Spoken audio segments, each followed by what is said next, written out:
Hey, how's it going? Welcome to Bolt Banter, and we are here celebrating a Chargers victory, 2 in a row. Yeah, buddy, those 4-3 now Atlanta Falcons. And our 3-4 Chargers. 2 wins in a row, first time since 2014. And I heard this stat, we won in Atlanta, first time since 1988. And Mike McCoy is now 3-3 in overtime games for the Chargers. And we found a way to win the game, which is most important. You find the way to win. Find a way to win. How long have we been talking about that? We talked about that all season. You play to win the game. We played to win the game. Been playing replay over and over. Find a way, and they did it. And they were coming from behind. But man, where to start in this game? You come out swinging hard with a touchdown, first drive. You make it look super easy on a pretty minimal defense. Two quick passes to Tyrell Williams, and Melvin Gordon's doing his thing, and before you know it, the Chargers are 7-0. 7-0.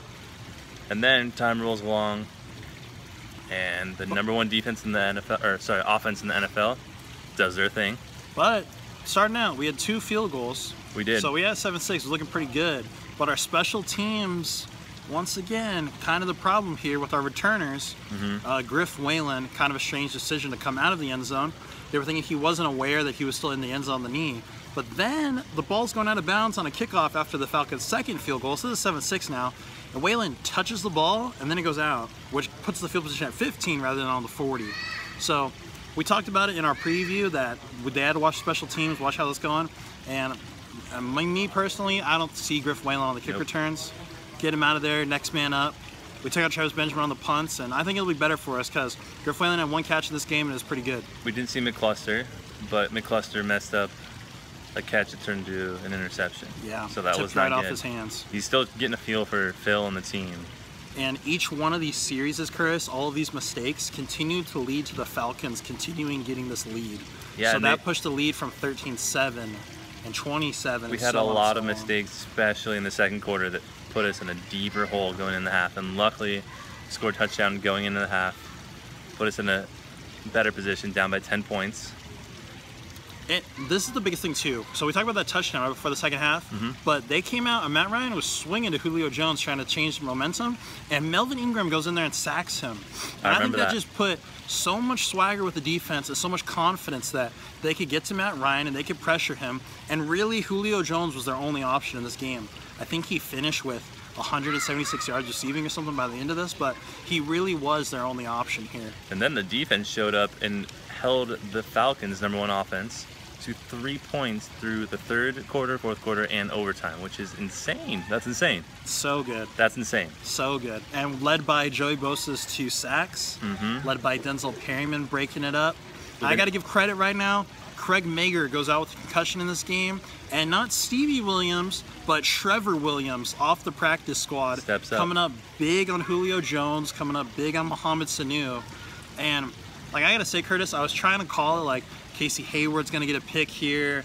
You know, Dwight Lowry's going to come in with a big hit. But then and Julio Jones kept doing his thing, but you're leading too.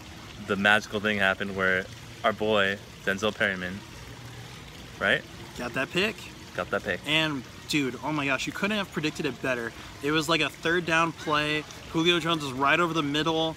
He was in front of Casey Hayward, and you were like, oh my gosh, happening again. And Denzel Perryman steps right in front, and bam, takes it away. And when you watch the film, it's not like a clear thing. He kind of just runs forward and picks it before, you know, it's just he was situational in the right place awareness, at the right time. Play recognition. I don't think he probably didn't know Jones was behind him. Perfectly honest with you. He's just going for it. Matt Ryan and Denzel Perryman, he threw a ball right to Perryman. And then, not to mention, Perryman steps up again later on a huge 4th down. Yeah, in overtime. In overtime, they go for it in 4th down. That's ballsy. That's ballsy. I think the biggest play on offense for them late in the game is Melvin Gordon cuts to the right, hits the pile on 3rd and 1, and then it's like, nah, we're not going to do this. Comes back around, it goes all the way up, gets another 15 yards. Huge play by Melvin Gordon, and that confidence in him to keep it going. 3 touchdowns, 2 rushing, 1 receiving. Heard a guy on the Cannons on 1360 say, Melvin Gordon, over 100 yards, 2 touchdowns rushing, 1 touchdown receiving. That happened, believe it or not. Crazy enough, his average still is pretty not great.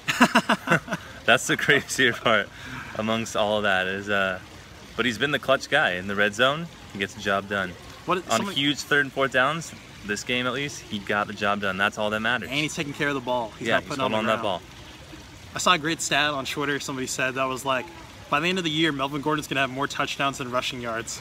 I know, right? It seems like that. It's crazy. He's a touchdown machine right now. He's a fantasy football machine, though, let me tell you that much. One thing we got to watch for that we talked about was, before recording, Hunter Henry. Yeah, Hunter Henry misses a touchdown catch here, going out of bounds, and then kind of tweaks the right ankle trying to keep it in bounds. And he didn't play most of the second half, so a lot of people were looking for him. I think they rested him, but we'll see on the injury report. He only had 1 catch, so it looks like he had a lot of rest the rest of the game. And thankfully, Gates came because through, of that, Gates was there, but Gates was there to drop the ball, literally, on the last touchdown pass we had to go for the end zone. And that was kind of a bummer because that was the game right there. I don't think Gates is 100% though. I'm gonna have to just throw that out there real quick. I think Gates is playing about 70%, and if we can cruise along and Hunter's healthy, Gates just makes those clutch catches. That's the balance I like for our offense going forward. I'm with you because right when he came back from being injured, he had the whole fumble. He gave up a fumble, and that was unlike him. He's just not 100% yet. Yeah. He's not making his cuts. The chemistry between him and Phil is like not there just yet, even though he was there to start the season. It's just he's not smooth yet. He's working his way back in. But real quick, a lot of people gave Mike McCoy a hard time for not going for it on 4th down, and in kind of a very desperate time in the game, McCoy goes for it, and they make it. Yeah. And that keeps the momentum going, and that puts the confidence in his team. And then, after the defense stops the Falcons on 4th down in overtime, it's like 2nd down on the 20. He doesn't even try to go for the touchdown. He just goes for the field goal. That's confidence in your Lambeau. That's confidence in your team. I think there's a definite coaching mentality change in McCoy where it seemed like he was making decisions to put confidence in his team throughout the entire game. Yeah. I think that he was really riding high and just answering to kind of the problems that we've talked about with Mike McCoy and this coaching staff. I think that Pagano wasn't too tough with Julio Jones. I don't think Ken Wisenhunt got down with the play calling, and I don't think Mike McCoy, on those big decisions, backed away from the danger. They kept coming back into it. He showed that he put his team in the right position in terms of confidence, which was great. Overall, an amazing Chargers win. I don't remember a win this crazy, this fun in a long time. The Denver game was fun, but in terms of coming back and winning like that, it was pretty fun to watch. Might be one of the best games of the Mike McCoy era for sure. Yeah, it's up there with the Bengals game and the playoffs, and gosh, when we beat the Broncos, where Keenan Allen made his presence known. Yep. It's up there, man. Top 5 for sure in the McCoy era. So I think that's all I really have. We're going into Denver. Yep. Let's beat them again. Denver's playing Houston tomorrow. We'll see how they get out of that one. Hopefully Brock Osweiler and those guys can stick it to the Broncos, because if they do, woo-wee, going into Denver, going to look pretty good for the Chargers, especially with Denver having a short week. And even before that game tomorrow, let's talk about it. Or real quickly, I'm just going to say that our division right now is the Wild Wild West. And it's not going to be easy for anyone to win this division. Raiders and Chiefs both won today. Chargers won today. Let's see what Denver does tomorrow. But, oh, man. Just the number 2 spot is a happy place to be, because that wild card slot is open, as well as the Raiders are heading the division champ as of now. So, onward from that, we'll preview this Broncos game on Thursday. And let's see how the Broncos do tomorrow on Monday Night Football. Thanks for watching, guys. We'll see you next time. Bolt up, like us, follow us, and make sure you turn that notifications on for Twitter and YouTube. All right, Bolt up San Diego. See you guys.